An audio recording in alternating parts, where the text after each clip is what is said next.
नमस्कार, मैं अनीता मीणा आज आपको कक्षा 10 की मनोविज्ञान का 10वां अध्याय बाल्यकाल के बारे में विस्तार से पढ़ाऊंगी। बाल्यकाल का नाम सुनते ही हमारे मन में एक छोटे से बच्चे की छवि चित्रित हो जाती है। हमारे मन में एक छोटा सा बच्चा सामने आ जाता है कि कैसे वो धीरे धीरे चलता है और चल के अपनी सारी अवस्थाओं को पार करता है। इन सभी अवस्थाओं को पार करना, शुरू करना, इसके बारे में आज हम इस अध्याय में पढ़ेंगे। बाल्यकाल जीवन की सबसे महत्वपूर्ण अवस्था है। बाल्यकाल जीवन की क्या है? सबसे महत्वपूर्ण अवस्था है। बाल्यकाल को हमने 4 उप अवस्थाओं में बांटा है। गतिक विकास को हमने कितने भागों में बांटा? साधारण गतिक विकास और निपुण गतिक विकास। गतिक विकास, शारीरिक विकास बालक के लिए क्यों आवश्यक है, हमें क्यों समझना चाहिए।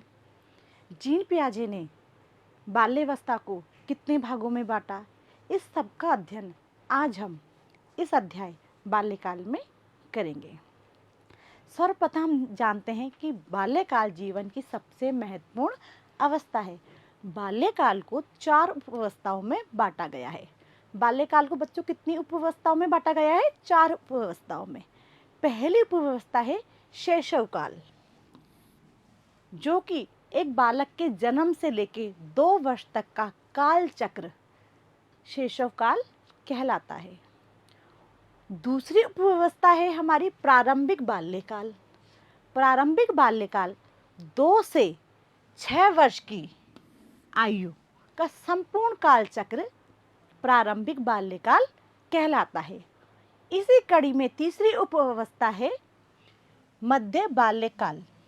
मध्य बाल्यकाल में 6 से 11 वर्ष की उपव्यवस्था का काल चक्र आता है। चौथी उपव्यवस्था है किशोरावस्था। किशोरावस्था के अंतर्गत 12 वर्ष से 19 वर्ष तक की आयु का संपूर्ण काल चक्र किशोरावस्था कहलाता है।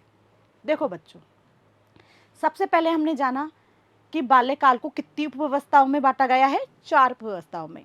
शैशवकाल, प्रारंभिक मध्यकाल, प्रारंभिक बाल्यकाल, मध्य बाल्यकाल और किशोरावस्था। अब देखो बच्चों, बाल्यकाल में कौन सी अवस्था सबसे ज़्यादा महत्वपूर्ण होती है? शैशवकाल इन सभी कालों में सबसे महत्वपूर्ण कड़ी होती है। शैशव विकास के सभी क्षेत्रों की नींव है। किनकी? हमने चारों जो उपव्यवस्थाएं पढ़ी, उनकी नींव कौन सी अवस्था होती है? शैशवकाल। अब हम जानेंगे कि बालक का शारीरिक एवं गतिक विकास हमें क्यों पढ़ना चाहिए और हमारे लिए क्यों आवश्यक है। देखिए, बाल्यकाल में शारीरिक एवं स्वैगतिक विकास। शैशव काल में शारीरिक विकास अत्यधिक तीव्र गति से होता है, जबकि बाल्यकाल में यह धीमी गति से होता है। हमने यहाँ जाना कि शैशव काल में शारीरिक विकास अधिक तीव्र गति से होता है तुलनात्मक रूप से बाल्यकाल में।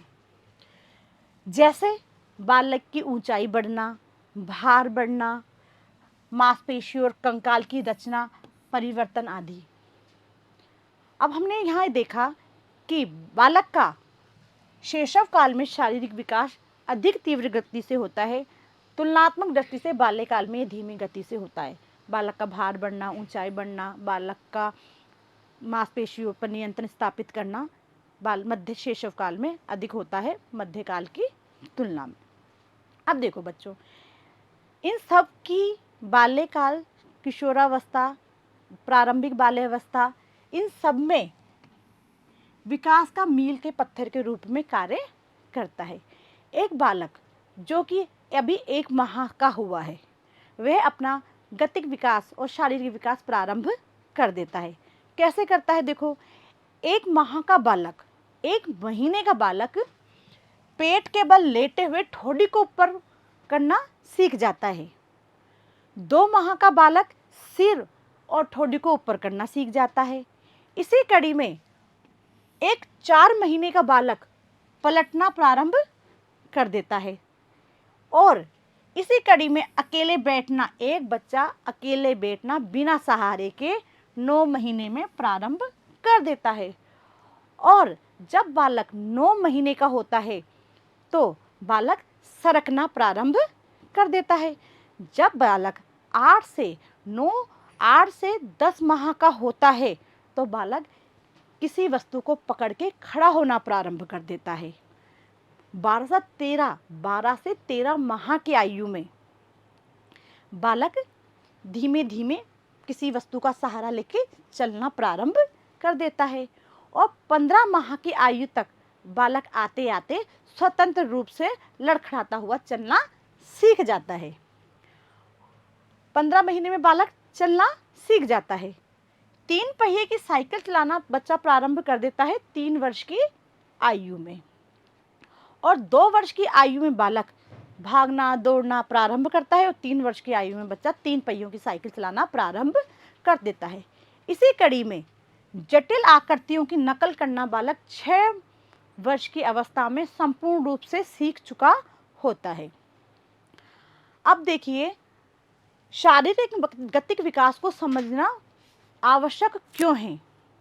शारीरिक और गतिक विकास को समझना आवश्यक इसलिए है क्योंकि इससे बालक के व्यक्तित्व, सामाजिक और मनोभागों का आधार बनता है। अब हमने जाना कि शारीरिक और गतिक विकास को समझना अधिक महत्वपूर्ण है क्योंकि ये बच्चे के व्यक्तित्व, सामाजिक और भावनाओं का आधार बनता है।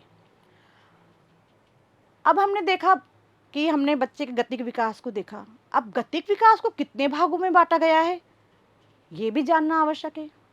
अब गतिक विकास को भी 2 भागों में बांटा गया है, साधारण गतिक विकास और निपुण गतिक विकास। अब साधारण गतिक विकास में क्या होता है बच्चों, बच्चे बड़ी मांसपेशियों पर नियंत्रण करना सीख जाते हैं। बड़ी मांसपेशियों पे समूह पर नियंत्रण करता है जो बच्चा इधर उधर घूमना, सरकना, चलना, खड़े होने में सहायक होता है। साधारण गतिक विकास में बालक बड़ी मांसपेशियों पर नियंत्रण करना प्रारंभ हो जाता है क्योंकि साधारण गतिक विकास में बालक का सिर से लेकर पांव तक का संपूर्ण विकास होता है, जबकि निपुण गतिक विकास में छोटी मांसपेशियों की गतिविधियों पर बालक नियंत्रण करना प्रारंभ कर देता है, जैसे पकड़ना, चुटकी काटना। निपुण गतिक विकास में बालक का हाथों और पैरों की उंगलियों का विकास होता है, जबकि साधारण गतिक विकास में बालक का सिर से पांव का विकास होता है। अब देखिए बच्चों, साधारण गतिक विकास और निपुण गतिक विकास में साधारण गतिक विकास और निपुण गतिक विकास में साधारण विकास अधिक और महत्वपूर्ण होता है। हमने बालक की दोनों गतिक विकास के बारे में पढ़ा, साधारण गतिक विकास और निपुण गतिक विकास। अब बालक की प्रारंभिक बाल्यकाल 2 से 6 वर्ष की अवस्था की होती है। अब 2 से 6 वर्ष की अवस्था में बच्चे के अंदर क्या क्या परिवर्तन आता है, बच्चा कैसे विकास करता है, इसके बारे में हम देखते हैं। 2 से लेकर 6 वर्ष की आयु प्रारंभिक बाल्यकाल कहलाती है। प्रारंभिक बाल्यकाल की अवधि 2 से 6 वर्ष की होती है और इसे विद्यालय की अवस्था भी कहते हैं क्योंकि 2 से 6 वर्ष का बालक विद्यालय जाने में सक्षम होता है। इसे औपचारिक शिक्षा का केंद्र भी कहा जाता है क्योंकि इस अवस्था में बालक विद्यालय जाने के लिए तैयार हो जाता है। क्योंकि एक 2 से 3 वर्ष का बालक लड़खड़ाना बंद कर देता है और एक सीधी पंक्ति में चलना प्रारंभ कर देता है। बच्चा ऊंची कूद, लंबी कूद, थोड़ी दूरी पे गेंद फेंकना प्रारंभ कर देता है। कौन सी आयु का बच्चा? 2 से 3 वर्ष की आयु का। इसी क्रम में एक 3 से 4 वर्ष के मध्य का बालक अपने हाथ से घुमावदार गति में घुमा सकते हैं, जो कि अब वे रंगों, पेंसिल को मुट्ठी से पकड़ने की बजाय लिखने वाले हाथ से पकड़ सकते हैं।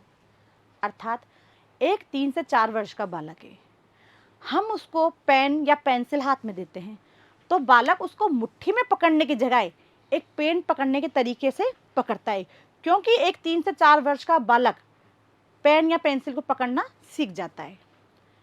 3 से 4 वर्ष की आयु का बालक रंग भरना सीख जाता है। 3 वर्ष का जो बालक होता है उसका शब्दकोश 9000 शब्दों का होता है। एक 3 वर्ष का बालक का शब्दकोश 9000 होता है, जबकि एक 6 वर्ष का बालक, उसका शब्दकोश कितना था? 9000 से 14000 तक। 5 से 6 वर्ष के बच्चे शारीरिक खेल में निपुण हो जाते हैं। अपने दोस्त बनाने लग जाते हैं, उनके संग झूला झूलना, सरकना, फिसल पट्टी खाना। और 5 से 6 वर्ष के बालक अपने कपड़े स्वयं उतारना, कंघा करना, शौचालय का उपयोग करना, इन सभी गतिविधियों पर निपुण हो जाते हैं। हमने देखा प्रारंभिक बाल्यकाल। प्रारंभिक बाल्यकाल में हमने देखा 2 वर्ष से 6 वर्ष की आयु प्रारंभिक बाल्यकाल कहलाती है। और प्रारंभिक बाल्यकाल को हम विद्यालय की अवस्था भी कहते हैं, क्योंकि इसमें बालक को औपचारिक शिक्षा दी जाती है। हमने देखा 5 से 6 वर्ष तक बालक आते आते अपना संपूर्ण विकास धीरे धीरे करना प्रारंभ कर देता है और विद्यालय जाने के लिए तैयार हो जाता है। अब हम देखेंगे मध्य बाल्यकाल। मध्य बाल्यकाल की आयु होती है 6 से 11 वर्ष की आयु। इसके अंदर एक लड़की इस अवस्था में शारीरिक विकास धीरे धीरे होता है। कौन सी अवस्था में शारीरिक विकास धीरे धीरे होता है? प्रारंभिक बाल्यकाल की तुलना में मध्य बाल्यकाल में शारीरिक विकास धीमी गति से होता है। इसके अंदर 6 से 8 वर्ष की आयु में लड़कियां लड़कों से छोटी होती है। कितने वर्ष की आयु में लड़कियां लड़कों से छोटी होती है? 6 से 8 वर्ष की आयु में लड़कियां लड़कों से छोटी होती है। किंतु बाद में इसकी प्रवृत्ति विपरीत हो जाती है। इसकी प्रवृत्ति कैसी हो जाती है? विपरीत हो जाती है। लड़कियों के भार में वृद्धि प्रारंभ हो जाती है। 6 से 8 वर्ष की आयु तक लड़कियां अपने कक्षा के लड़कों की तुलना में छोटी दिखाई देती हैं। जब एक लड़की 10 वर्ष की अवस्था में आती है तो उसका तीव्र गति से विकास होता है। लड़कों की तुलना में 10 वर्ष की आयु का तीव्र गति से विकास होता है। लड़की